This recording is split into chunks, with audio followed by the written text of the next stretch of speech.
ഒരു നാടാകെ കാത്തിരുന്ന കല്യാണം. വരൻ സൂര്യ, വധു മിത്ര. എന്നാൽ ഈ കതിർമണ്ഡപത്തിന് മറ്റു ചില ലക്ഷ്യങ്ങളുണ്ട്. ആരും മറക്കില്ല ഈ കല്യാണ ദിവസം. കാണാൻ കാത്തിരിക്കുക. സ്വയംവര പന്തൽ എല്ലാ ദിവസവും രാത്രി 8 മണിക്ക്. കാശ് ഇപ്പൊ എടുക്കാനില്ലെങ്കിൽ ഒരു കാര്യം ചെയ്. നാട്ടില് നിങ്ങൾക്കൊരു വസ്തു ഉണ്ടല്ലോ, അതിന്റെ ആധാരം എന്നെ ഏൽപ്പിക്കേ. ഇനി രണ്ടാമത്തെ ഓപ്ഷൻ, നിങ്ങളുടെ മകളെ കല്യാണം കഴിക്കാൻ പോകുന്ന ആ പയ്യന്റെ ചെറിയച്ഛനുണ്ടല്ലോ, നിങ്ങളുടെ ബന്ധുവാകാൻ പോകുന്ന ആ രാജപ്രതാപൻ, അങ്ങേര് ഈ പത്രത്തിൽ ജാമ്യക്കാരനായി ഒപ്പിട്ട് തരട്ടെ.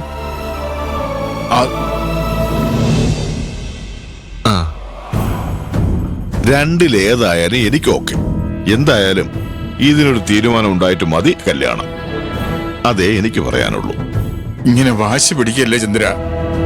എന്റെ മകളുടെ കല്യാണം എന്റെ സ്വപ്നമാണ്. അതൊന്ന് കഴിഞ്ഞോട്ടെ. ഒരല്പം ദയവ് കാണിക്ക എന്നോട്. എന്നോട് നിങ്ങളും അല്പം ദയവ് കാണിക്ക് ശിവദാസ. കാശ് താ, അല്ലെങ്കിൽ ആ വസ്തു ഈടുതാ. നിങ്ങളുടെ മകളുടെ കല്യാണം മംഗളമായി നടക്കട്ടെ. ഇതിൽ കൂടുതലൊന്നും എനിക്ക് പറയാനില്ല. താലികെട്ടാനുള്ള മുഹൂർത്തം ആവാറായില്ലേ, ഒക്കെ ഒന്ന് സ്പീഡാക്ക്. ഇങ്ങനെ കണ്ണിച്ചോരില്ലാതെ പറയല്ലേ ചന്ദ്ര. കണ്ണിച്ചോര കുറെ ഉണ്ടായിരുന്നതാ. നിങ്ങളുടെ മകളാ അതിലധികവും അടിച്ചു തെറിപ്പിച്ചത്. ഇവിടെ ഇങ്ങനെ ഒന്ന് മോങ്ങാതെ ഞാൻ പറഞ്ഞു വെച്ചേ. ഞാൻ അപ്പുറത്തുണ്ടാവും. ജെയിംസോടാ ചന്ദ്ര.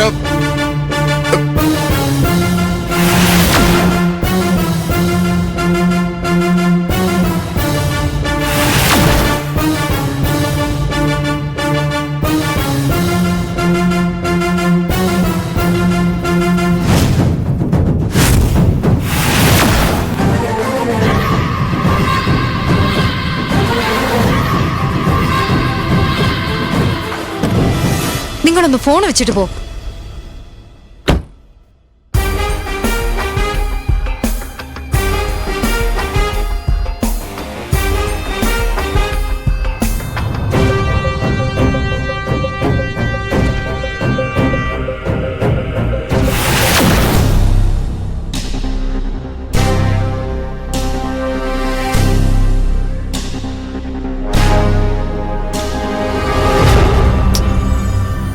നീ ഇങ്ങനെ ഇടയ്ക്കിടയ്ക്ക് ഇത് എടുത്തു നോക്കി ഞങ്ങളെ പേടിപ്പിക്കാതെ മോളെ. ആരെയും പേടിപ്പിക്കാനല്ല, ഇത് എന്നെ തന്നെ ഓർമ്മിപ്പിക്കാനാ. അതിനാ ഇത്. ചന്ദ്രൻ ആ ശിവദാസന് അന്തിശാസനം കൊടുത്തു കഴിഞ്ഞു. ഇനി അധിക നേരമൊന്നും വേണ്ട ഈ കല്യാണം പൊളിയാൻ. അതെ, വാലിന് തീ പിടിച്ച കുരങ്ങൻ ഓട്ടം തുടങ്ങി. ഓട്ടമല്ല, പരക്കം പാച്ചിട്ട് തുടങ്ങിയല്ലേ. രഹസ്യമായിട്ട് നിരീക്ഷിക്കാൻ ഞാൻ ജെയിംസിനെ വിട്ടിരുന്നു. ആധാരം തരാൻ പറ്റില്ലെന്ന് ആ പെണ്ണും പിള്ള തറപ്പിച്ചങ്ങ് പറഞ്ഞു. അത് കേട്ട് ശിവദാസന് കരികളായി. അലറി പിടിച്ചോണ്ട് അയാൾ അയാളുടെ ഭാര്യയെ കൊല്ലാൻ ഒരുങ്ങി. ചത്താലും ശരി ആധാരം തരുന്ന പ്രശ്നമില്ലെന്ന് പറഞ്ഞ് ആ സ്ത്രീ ഉറഞ്ഞങ്ങ് തുള്ളി. ഇനി ഒരു ഒറ്റ വഴിയേ ഉള്ളൂ ആ മണ്ടച്ചാർക്ക്. ചേട്ടന്റെ അടുത്ത് വന്ന് ശരണം പ്രാപിക്കുക. ഇപ്പൊ വരും കാൽക്കൽ വീഴാൻ. ചിലപ്പോ ശോഭ ചേച്ചിയാവും ആദ്യം ദൂതു വരിക. അമ്മയെ ഞാൻ കൈകാര്യം ചെയ്തോളാം. പിന്നെ എന്റെ ചേട്ടൻ വരും, കൂടെ അമ്മയും വരും. ചന്ദ്ര, അപ്പൊ എന്തടവാ ഞാൻ എടുക്കേണ്ടത്? അടവല്ല, നാടകം. അതിനുള്ള തിരക്കഥ എന്റെ മനസ്സിൽ ശരിക്കും രൂപപ്പെട്ടു കഴിഞ്ഞു. അത് കേട്ട ചേട്ടൻ പോലും ഞെട്ടും. അതെന്താന്ന് പറ ചന്ദ്ര. ഇല്ല, അത് ഞാൻ പറയില്ല ചേട്ടാ. പറഞ്ഞു കൊടുക്കങ്ങളെ. ഇല്ല, പറയില്ല. പറഞ്ഞാൽ ചേട്ടന്റെ ഞെട്ടലിന്റെ ശക്തി കുറഞ്ഞു പോകും. എനിക്ക് അവരെയൊക്കെ കാണിക്കേണ്ടത് യഥാർത്ഥ ഞെട്ടല. എന്നാലേ അതിലൊരു ഗുമ്മുള്ളൂ.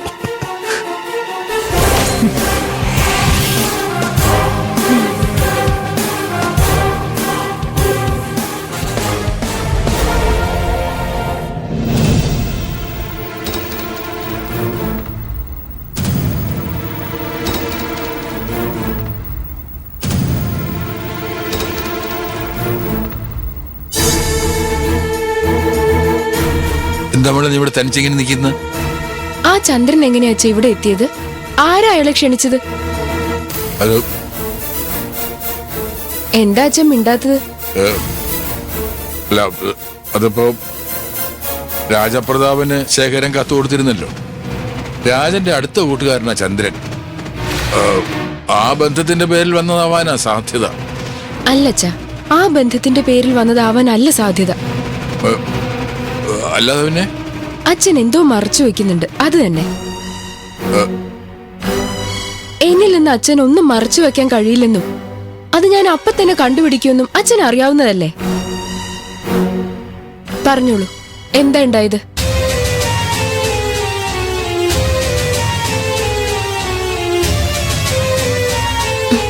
മറ്റെന്തെങ്കിലും കഥ ആലോചിച്ചുണ്ടാക്കാൻ അച്ഛൻ കഷ്ടപ്പെടണ്ട. സത്യം പറയുന്നതല്ലേ നല്ലത്. പറ അച്ഛാ. ശരിയാ മോളെ, നിന്നോട് സത്യം പറയാതിരിക്കാൻ എനിക്ക് പറ്റില്ല. മോളോട് ഒന്നും മറച്ചു വെക്കാനും എനിക്ക് കഴിയില്ല.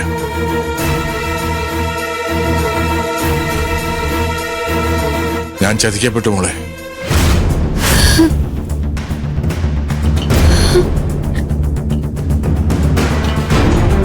അന്ന് ആധാരം വെച്ച് ലോൺ എടുക്കാൻ പത്മിനി ഓരോ തടസ്സം കൊണ്ടുവന്നപ്പോ ശേഖരന് കൊടുത്ത വാക്ക് പാലിക്കാൻ വേണ്ടി ഒരു ജെയിംസിന്റെ കയ്യിൽ നിന്ന് ഞാൻ 10 ലക്ഷം വാങ്ങിയില്ലേ?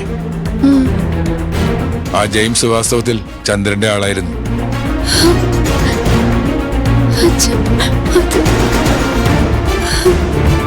ഞാനും അതറിഞ്ഞില്ല, വാസുവും അതറിഞ്ഞില്ല. നേരത്തെ അവിടെ വെച്ച് പറഞ്ഞപ്പോഴാ ഞാൻ ചതി മനസ്സിലാക്കിയത്.